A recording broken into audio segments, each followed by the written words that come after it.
Welcome, everyone, to the Hire My VA Team and Business Building Podcast, where we want to help you reclaim your freedom through hiring and thriving with virtual assistants without breaking the bank. And I'm Dave Broughton, and I'm here with my partner, Larry Broughton. He's my buddy in this. We are working this together, and we're having a blast recording these podcasts, aren't we? Yeah, this is great, Dave. Good to see you, my friend. Yeah. How are things going? Awesome. Everything's going great with me. Can't complain at all. Good. Well, we've got another great question. Yeah. The topic today, the question today is the language barrier, the belief, right? Do you believe that the language barrier is too great for someone offshore? We've heard that question asked. Yeah. So is the language barrier too great for someone offshore to really have a great virtual assistant and have them productive and then be part of my team? You know what the answer is? Yeah. What? Yes, if you hire someone who does not speak the same language as you. Yeah. However, there's a way around it, right? I mean, it's a valid concern for sure. It is. Crying out loud, there's a lot of folks who work offshores who have great language skills, right? They may have an accent, but they have great language skills. I want to state something, though, out from the get-go, though, Dave, and I hope that's nobody really listened to this. But sadly, there's a perception among some people, if you've not been around people who speak foreign languages, that just because they don't speak English very well, that they're not very smart. It's not the case. Imagine you being transplanted in a country that speaks a different language and you've never spoken the language before. You are going to feel like an idiot sometimes. And so sometimes what comes across is a little bit of a tentativeness in someone's voice, just means that I'm not that comfortable with the language, but they might be a rock star in graphic design or computer programming or whatever it is that you need them. And so I just want to kind of lay that groundwork first, Dave, before we kind of get into what our process might be to help them in this. So I hope I'm not offending anyone by that, but I do think it just needs to be said. Oh, I mean, that's telling the truth. And a lot of times the same thing goes with people who are in, the America who have a particular accent, right? Yeah. The same thing. Sometimes we think that they're dumb because they have a drawl or they speak funny or whatever. No, that's definitely not the case. Yep. But so one of the things, though, that's very, very important in the hiring process is to, make sure you eliminate those who you are uncomfortable with communicating. Yes. And you can do that before you actually talk to them. We have methods and ways to do that. Yep. But one of the things to realize is that so many of the folks that are seeking to have a job with an English speaking firm, whether or not it's Australia or the United States or the UK or something like that, there's a lot of them that are really pretty good with English. Yeah. And I guess the other thing I would say is, in fact is, you guys, sometimes we get upset when we are handed off on a call center to somebody from another country. Well, there's call centers in the Philippines, and those folks who work those are really, really good in English. They really are. Yeah, and don't be afraid to consider that the folks who you have interfacing with US-based clients are going to need to speak better English than someone who might just be working with you behind the scenes. And it's just very task-oriented. And so you can have varying levels of degree. Like we've got multiple VAs that we work with and or have worked with, and those who are dealing with clients, we have higher expectations than those who are just dealing with us.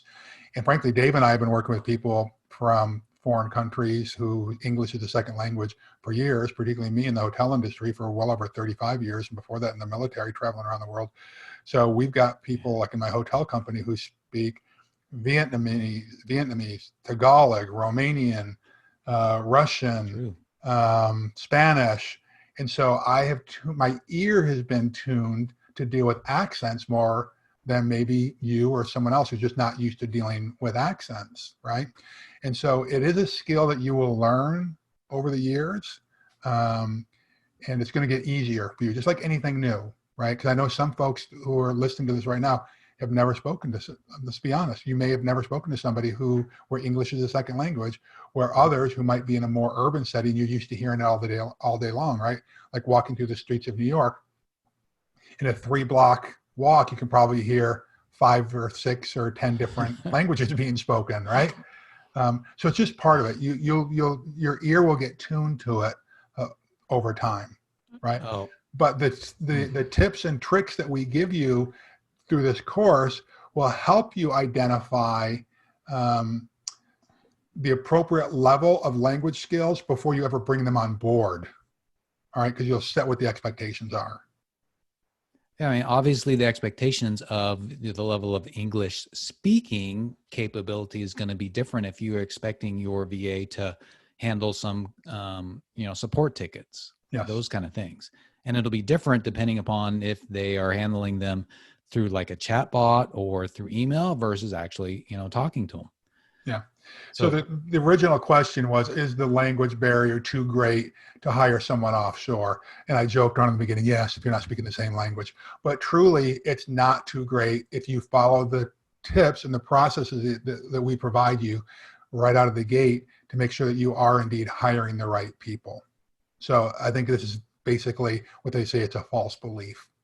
Yeah, I mean, absolutely. So the important thing for this is, yes, there are times when the language barrier is great, but there's a lot of times, most of the time when you screen write, you will get somebody who can speak / write, depending upon your needs. And that's one of the things you have to talk about and think about is what are your needs? And Larry, we were talking about, like you said, if it's a graphic designer, if it's a coder or something like that, their level of English may not have to be quite as good as, like we said, somebody who needs to be a content writer. So it depends upon what you need, but you can definitely find people who are really, really good at English from an offshore. That's Because right.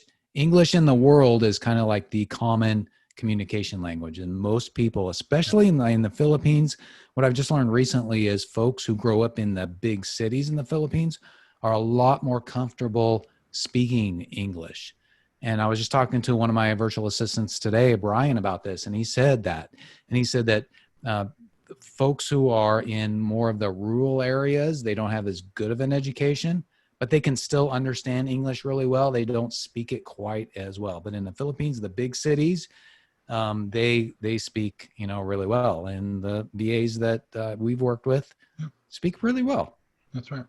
That's right. In fact, I think they speak better than, I'll tell you a story. One time, oh my gosh, it was a long time ago. We had some guys come to our company from England that were training us on some technical stuff.